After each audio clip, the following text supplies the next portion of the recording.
Hey friends, have you ever left your child's doctor appointment feeling like you just ran a race and you still didn't get your questions answered? I'm Mary, pediatric PA mom, and I've been on both sides of that exam room more times than I can count.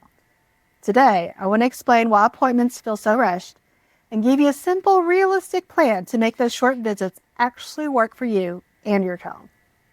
So you wait forever in the waiting room and you finally get called back. And then somehow the provider is already halfway out the door. You're sitting there thinking, wait, I had 3 more questions.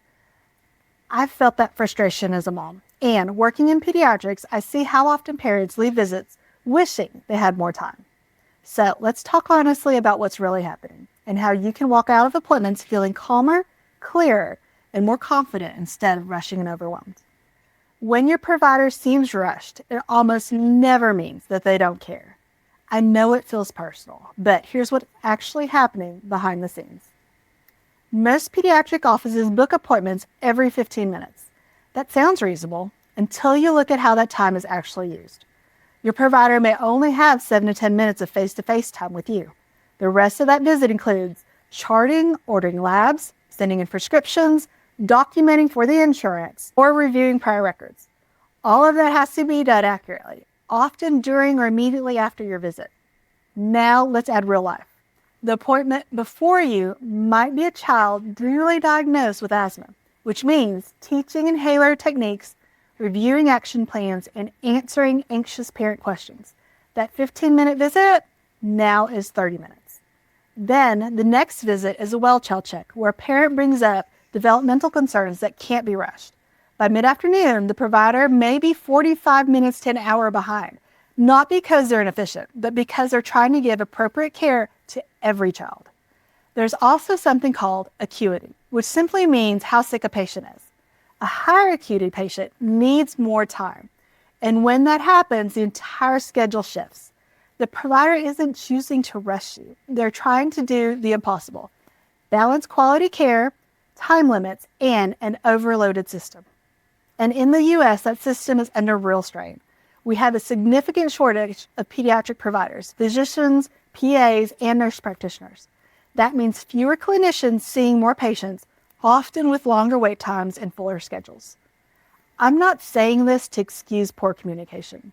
I'm saying it so you understand. When visits feel rushed, it's usually a system problem, not for lack of care. Knowing that helps you approach the visit differently and more effectively. Now, let's talk about what you can control.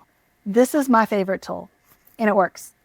Before the appointment, write everything you want to discuss on one page. Then, and this is important, choose your top 2 or 3 concerns. Not 5, not 10, 2 or 3. Here's why. Each concern deserves real discussion, not rushed answers. When too many issues are brought up in one visit, providers are forced to skim instead of think. That's when parents leave confused. That's when plans feel vague. That's when nothing really gets resolved. Instead, ask yourself, if I only got answers to 2 or 3 things today, what would matter the most? What's affecting your child's daily life right now? What's keeping you up at night? Those are at the top. Other concerns can be addressed only if there's extra time at the visit, or you can do it in a follow-up visit where each concern will get the time it deserves. When you walk into the room, hand your prep sheet over to the provider or the nurse and say, I wrote down my main concern so we can use our time well today. This immediately sets a collaborative tone, gives the provider a clear roadmap, and keeps the visit focused. On your sheet, list each concern with just a few details. How long has it been happening? What makes it better or worse? What have you already tried? Short, clear, no paragraphs. Also include current medications, vitamins or supplements they're taking, any known allergens. This saves time and reduces mistakes. Once you're in the room, here's something important. If you don't understand something, don't wait until the end of the visit. By then, time is usually gone. Instead, speak up as soon as something feels unclear. You can say, can you please explain that part again? Or, I want to make sure I understand this correctly. Repeating the plan back in your own words is incredibly helpful for you and the provider. If the visit is running short and you still have questions, be direct. You can say, I know we're tight on time, but I really need clarity on this one thing before we go. That's not being difficult. That's being responsible. If a recommendation doesn't work for your life, say so. If a medication schedule won't work with daycare, if a plan feels unrealistic, if something just doesn't feel right, it's much better to adjust the plan together than to leave knowing you won't be able to follow it. Now, let's talk about when a rushed visit is just a bad day versus when it's a real issue. Everyone has off days.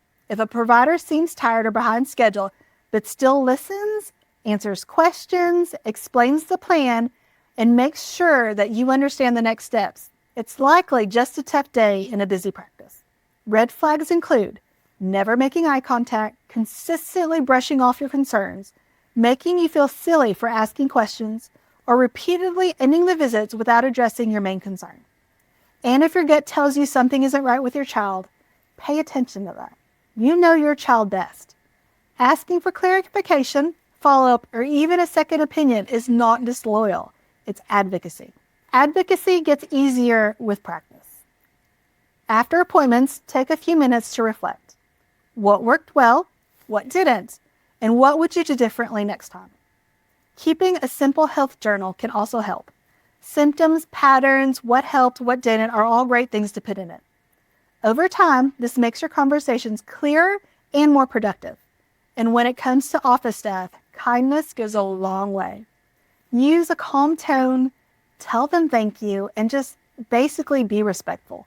Most staff truly want to help, and when interactions stay respectful, even on stressful days, it often helps the entire visit feel smoother. Finally, remember this. Follow-up appointments aren't failures. They're often the best way to give important concerns the time they deserve. Splitting issues across visits leads to better care, not less. Here's the takeaway. Short appointments aren't ideal, but with the right preparation, you can still walk out informed and confident. Write it down, prioritize what matters, speak up when something isn't clear, and don't be afraid to ask for follow-up when needed. You're not asking for too much. You're being your child's advocate. This video helped you understand one appointment. Inside the Confident Mom community, I help you feel confident at every appointment, knowing what to ask, how to advocate, and when to push back. This kind of confidence builds over time, not in one visit. If you want that ongoing support, the link's below. Thanks for being here, friend. You're doing a great job.